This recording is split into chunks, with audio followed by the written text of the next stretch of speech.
Bismillahirrahmanirrahim. Alhamdulillahi rabbil alamin. Wassalatu wassalamu ala asyrafil anbiya'i wal mursalin wa ala alihi wa ashabihi ajma'in. Masih tetap dalam salat jamaah, bahwa secara umum salat berjamaah itu lebih afdal daripada salat sendiri dengan tingkatan 27 derajat lebih afdal. Namun walaupun demikian, antara salat jamaah yang satu dengan salat jamaah yang lain dari seluruh salat-salat yang 5 waktu, maka para ulama masih mengatakan tidak sama keafdalannya. Masih ada yang lebih afdal antara satu salat berjamaah dengan salat jamaah yang lain. Masih ada tafawud, perbedaan keafdalan. Sehingga di antara salat jamaah itu semua yang paling afdal adalah salat jamaah Jumat, dikarenakan itu hukumnya fardhu ain. Yang kedua, yang lebih afdal adalah salat sunat, salat berjamaah di waktu subuh hari Jumat. Subuh Jumat. Karena Rasul sallallahu alaihi wasallam bersabda, "Ma min salatin afdalu min salatil fajri yaumil jum'ati wa ma hasibtu man syahidaha minkum illa maghfura." Tidak ada salat yang lebih afdal daripada salat subuh hari Jumat, dan aku tidak menyangka kepada orang yang menghadiri salat Jumat subuh berjamaah kecuali orang itu akan mendapatkan keampunan. Hadis inilah yang membuat para ulama menobatkan bahawa salat berjamaah subuh di hari Jumat lebih afdal daripada salat-salat berjamaah yang lainnya selain salat berjamaah waktu Jumat. Kemudian yang ketiga, salat berjamaah yang paling afdal berikutnya adalah salat berjamaah salat subuh selain subuh di hari Jumat.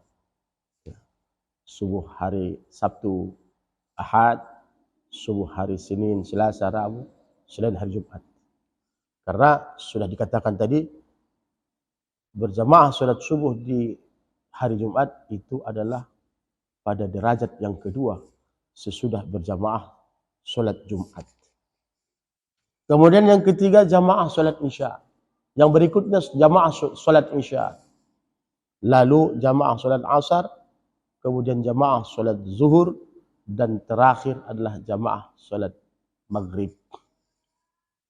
Maka kadang-kadang kita melihat kenyataannya justru jamaah salat subuh itulah yang agak sedikit orang menghadirinya. Padahal itulah jamaah yang paling afdal. Dan memang begitu. Kita tidak boleh lupa bahawa setiap ibadah yang punya keafdalan yang luar biasa, maka di situ juga syaitan akan mengerahkan kemampuan yang lebih untuk menggoda manusia sehingga mereka terhalang dari mendapatkan fadilah yang istimewa itu. Itu kenyataannya sangat berat melaksanakan salat subuh dalam berjamaah itu.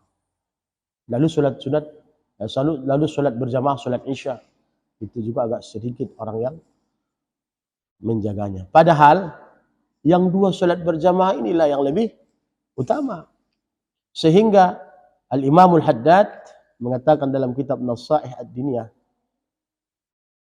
kalaupun dia umpamanya menjaga seluruh salat berjamaah yang 5 itu, salat fardu yang 5 dia lakukan berjamaah, maka ditekankan bagi dia untuk menjaga salat berjamaah di waktu salat subuh dan salat Isya.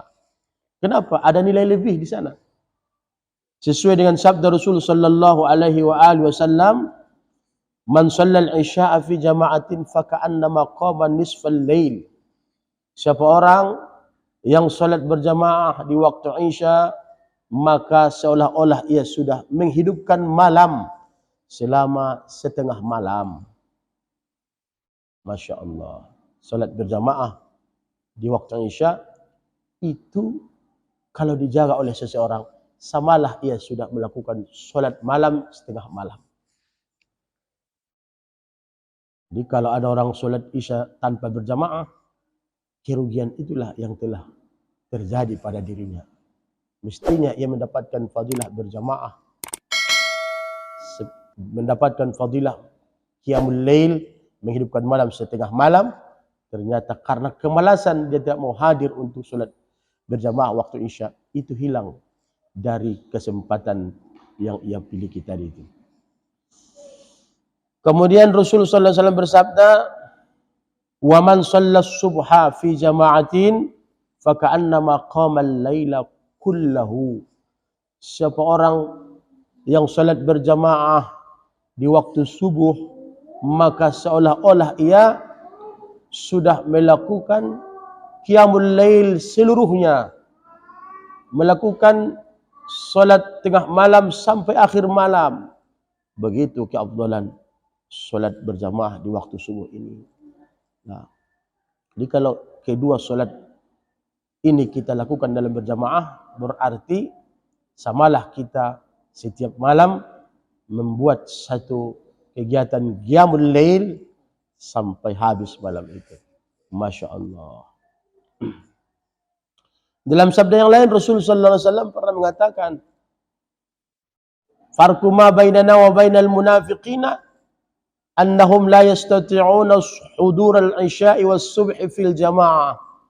Perbedaan orang yang beriman dan orang yang munafik, bahwa orang yang munafik itu tidak mampu untuk menghadiri salat berjamaah waktu subuh dan waktu Isya.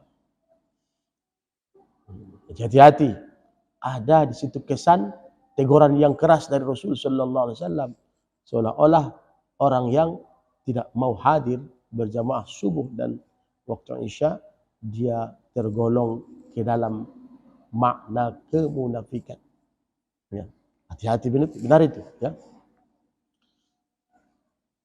Dalam hadis yang lain ada disebutkan oleh Rasul sallallahu alaihi wasallam, "Man shallal isya fi jama'atin kana fi zimmatillahi hatta yusbiha."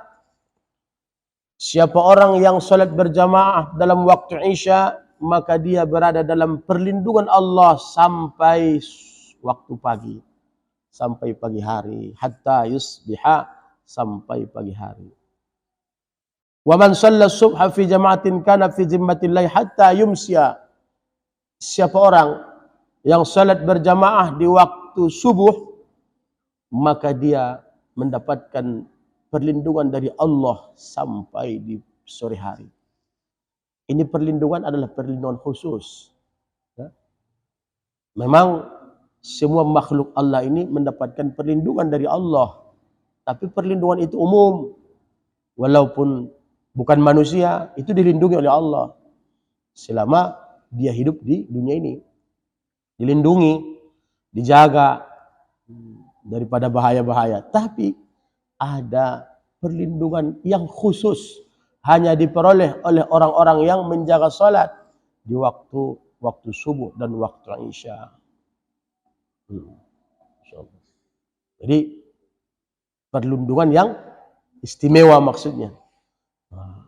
Mestinya setiap orang yang berakal mesti berusaha sedapat mungkin agar ia memperoleh perlindungan yang istimewa, yang khusus dari Allah Subhanahu wa taala ini.